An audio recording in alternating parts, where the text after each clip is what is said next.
Now I know what y'all thinking, okay? Blzane, you already posted the video Wednesday about the PvP. No, okay? Because King is on one right now, okay? He is just swinging for dingers, all right? My man posted the PvP rule set today, and that's what we're checking out. Now, trust me, I get it. I know y'all want those clan changes in the test document, but for one, I have a feeling that the actual update is coming out soon, so I'm kind of at the point where I'd rather just wait for the real changes to come so I know what did and did not make it. And two, this is a big deal, especially since I really want to start pivoting into doing more of the PvP stuff. This is really important for the channel, so hey, let's get in. Now to start off, just like any kind of rule set or alteration to the regular rules, you don't have to follow this, okay? If you don't like it, change it how you feel about it. I think honestly he did a pretty solid job of not only making the rule set, but going into really in-depth explanation as to why he made the rules how they are. So, you know, if you don't agree, you don't agree, that's okay. You can always alter them at your table. That's one thing D&D's always great for. So per usual, when I go through these things, if you want to pause and read them, feel free. I actually think this is a really good one, an important one too, because I'm not going to go super in-depth on all these, but just kind of give the baseline.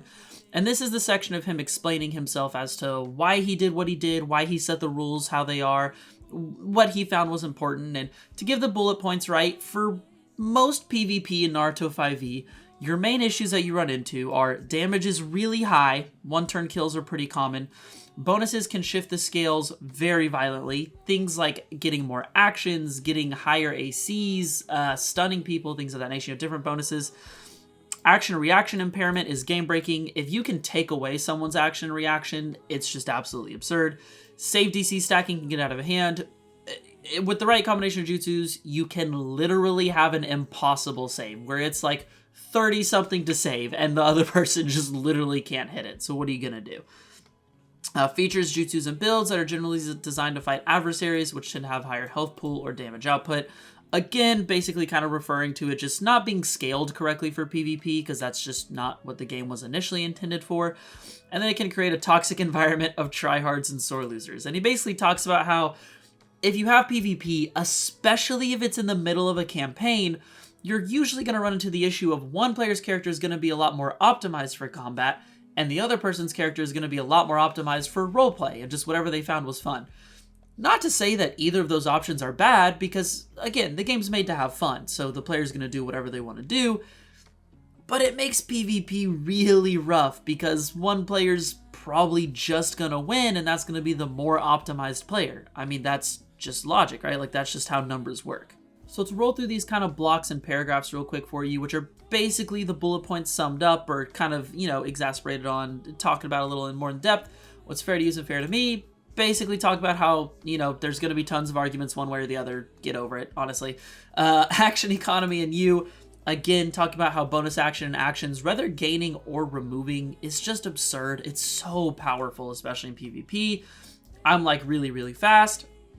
If someone has like a 200 something movement speed from activating a few jutsus, it's then way too easy for them to run in, hit, and run out, to the point where if you don't have movement, you literally cannot reach them. You just can't. It's just not possible. They are now out of range. Is it a valid fighting style? Sure. Is it still also really unfun? Also, yes.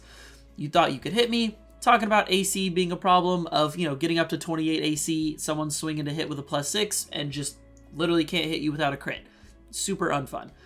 I literally cannot miss. Watch the actual opposite end of the problem where someone's rolling to hit with like a +20 and it's like, okay, well now you just hit every time, which is also dumb because that's not the point of D&D. The point is, you know, there's a little bit of luck involved. That's how it works. And lastly, I'm a walking nuclear deterrent, basically talking about the one-shot issues of, you know, certain jutsu, certain combos where it kind of just turns into, hey, whoever rolls their initiative higher just wins the match, which is also lame. You want some back and forth, you want some strategy, you want some counterplay, and that's the goal that he was aiming for when creating this rule set. Now, getting into the actual rule set of things, one thing I want to say, and I'm actually really happy that King put this into the document to start off with, be careful with PvP, okay? For things like my tournament, it's fine. Everyone's coming in understanding it's a PvP tournament. So they're just there to have a good time, mess around, do all that stuff. When it comes to the actual in-game situations, PvP can be kind of detrimental to some tables. It's very easy to hurt feelings, very easy to ruin friendships, so just be careful. And he even talks about here, if even one party involved in the PvP doesn't want to do it or seems uninterested, or maybe even seems like the slightest bit uneasy about it, don't do it. You can always roleplay your way out of it. You can be like, hey, we swing a few times at each other, someone comes out on top, whatever you want to do. Just be careful when you're in an actual campaign situation doing PvP. Not that it can't work, but just good to keep in mind. And for what we've all been waiting for, the actual rule set that we will be following for PvP events if you so choose. First thing, health and chakra calculation. Again, I'll give you the shortened version. Basically, you have this thing called ambitious health and ambitious chakra. And inherently what it is it's think of it like a temporary health and temporary chakra shield. When doing these PvP encounters, especially in a campaign, you cannot touch the other person's real health and you cannot touch the other person's real chakra, which already solid switch up. Once you lose all of your health, you will go unconscious for a minute and then come back with no side effects whatsoever. So this is really nice for a few reasons. One, if someone has like already messed up HP or something like that, you transfer into this ambitious HP situation, so you're on even footing, which is really nice. Two, you don't have to worry about some nonsense happening where they have a bunch of health for some unknown reason, or a bunch of health, chakra for some unknown reason, all that good stuff.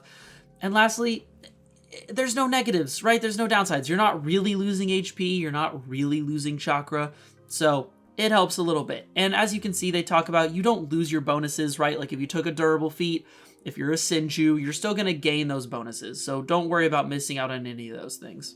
Now, next up, what we have here are health gates. Now, if you're a DM, then you probably have a good idea of what health gates are. If you're a player, you might not even know what this means. And basically, they're little thresholds, which in this case, it happens at half and then a quarter of your health. Once you hit that, you can't take any more damage from like that singular attack. And then you kind of do a little mini reset. So these are nice because they stop one-shots and they help to add a little bit of a comeback mechanic. And once you hit these thresholds, one, as we said, you stop damage. Two, you gain a free action.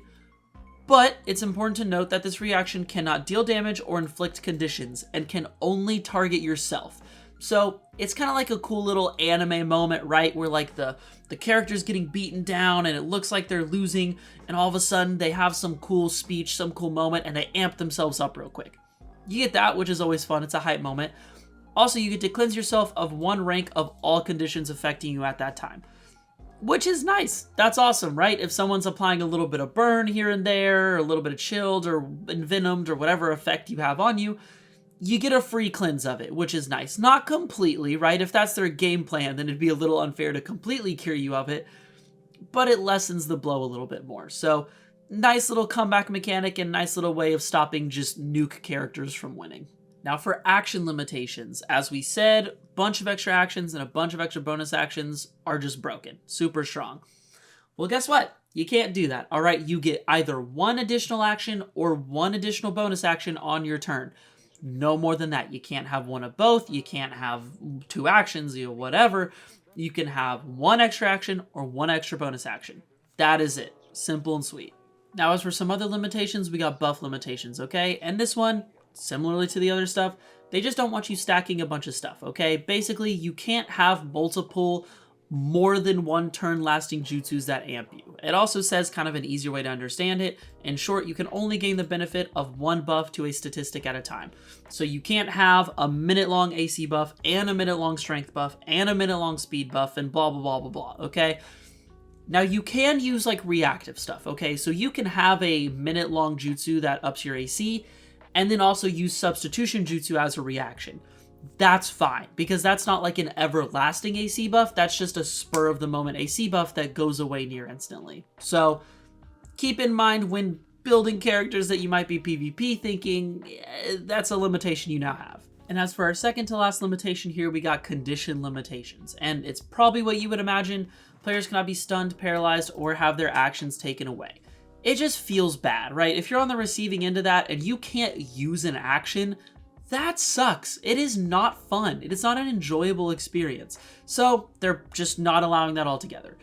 The only exception to this rule is the Nara clan, because that's just kind of what their Haijutsu does. So it kind of sucks to remove that and to make that not an option. So what is happening instead is they get 2 saving throws, one at the beginning and end of their turns. So good to think about, good to know. You know, the Nara clan does kind of get the exception there, but again, you can always kind of table rule this how you want if you actually have a Nara on the table.